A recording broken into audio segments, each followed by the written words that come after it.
trying you, Brian. Brian. Brian. So today I wanted to talk a little bit about right now the market's changing, and I'm sure your friends and family have seen that and stuff. What it is that instead of being where you could just sell your house as is and you don't have to worry about it as far as like with a short sale because you weren't getting no money from it, so who cared?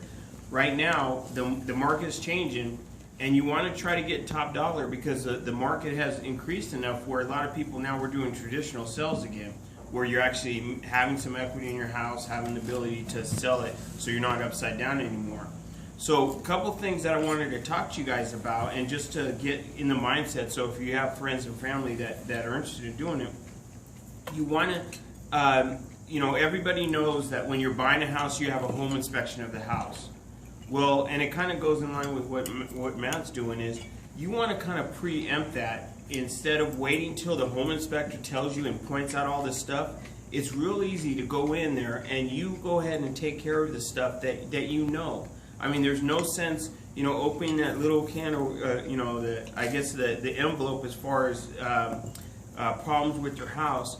Then if you see like cracks in the ceiling or something, or the a couple of the covers are broken. I mean, for 10 cents you can get them, so your house looks pristine.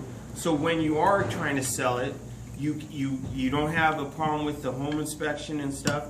If you know underneath the kitchen sink it had a leak underneath there already, and but you fixed the leak because it was a garbage disposal, well, go ahead and fix that little board underneath it. So that way you don't have issue and someone says, hey, there was leaking underneath there might be mold or whatever. Even if there's not, they're going to point it out because they're trying to cover themselves. So a simple fix like let's fix the board before you put it on the market will go a long wonder as far as to speed everything up, and also to make a lot of this non-negotiation after the fact. Because when nothing's worse than agreeing on a price and then the buyer has a home inspection and he has a list of a whole bunch of stuff, and a lot of it is little stuff that he's going to do. He's trying to nickel and dime you out of it. Well, if you had all those done, then there's no way for him to renegotiate with you and try to lower the price.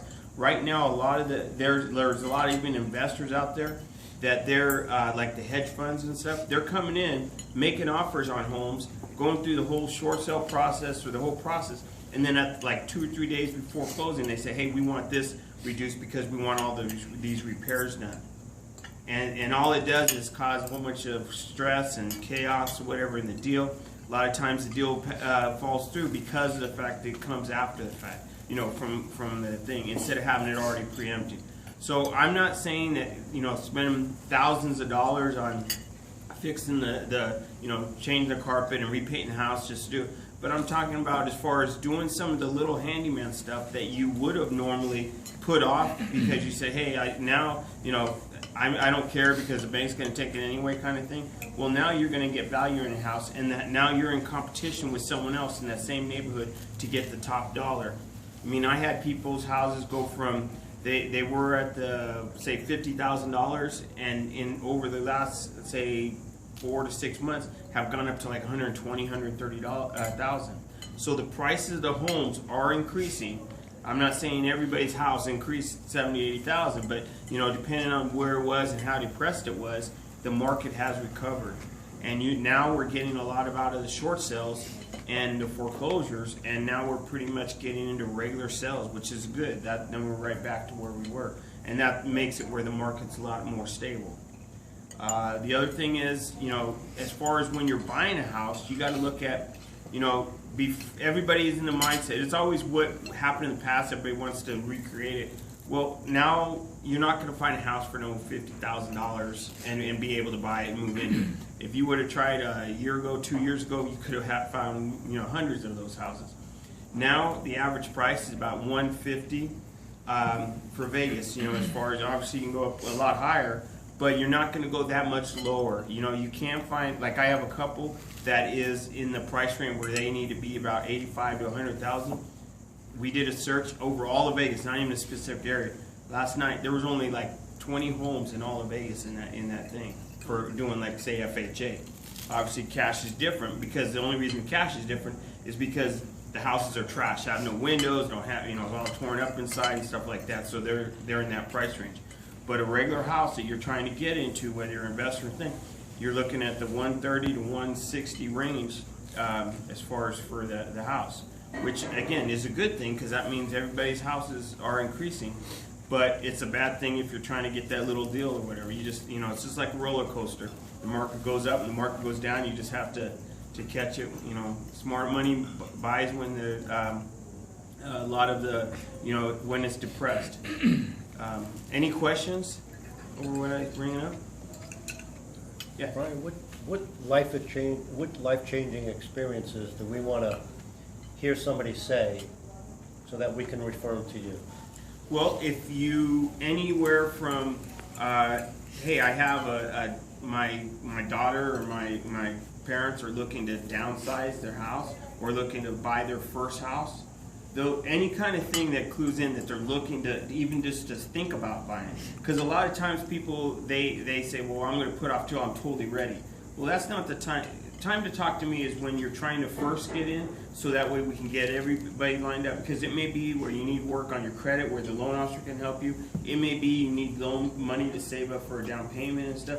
Without knowing those things, you could just be spinning your wheels. So anybody that even has inkling saying, hey, I want to look and see what the market is, I'll sit down with a couple, like say a first-time home buyer, and actually sit down with them and kind of go over what their goals are and what they want to do. And then we can match that up to how the market is right then. And they may not be ready for 6 more months, but that's still good because I'll work with them and get them ready until they are good to go. So Matt, you had a question? I was just gonna ask. So do you see that the housing market is going back up as far as coming out? Because I hear still to this day that it's still bad. As far as like the whole housing market is concerned. Well, as far as that's concerned, I mean, you can, it's all relative. It's not like 2004 where prices were going up 50% every single month. That was going crazy. People were outside their houses writing offers for 20, keep bidding each other. But the prices are going up because, again, not only is our supply down, but we're not having, but again, the market pretty much has stable to go up and going up. So you're going to see maybe a 3 to 5% increase in your home value over the months. And again, that's a good thing because it's steadily going up. And a lot of people say, well, there's still all these foreclosures out there. There's not. They have I don't know if you guys remember in October I was talking about Nevada changed the laws and did it where they did the home buyer's rights.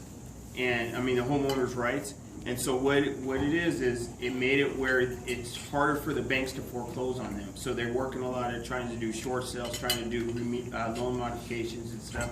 There are short foreclosures still, but it's at a steady level now. So you're not going to see where we have a big spike in foreclosures here in Vegas, which is a good thing because then you're not going to have that flood. You're not going to have all those people.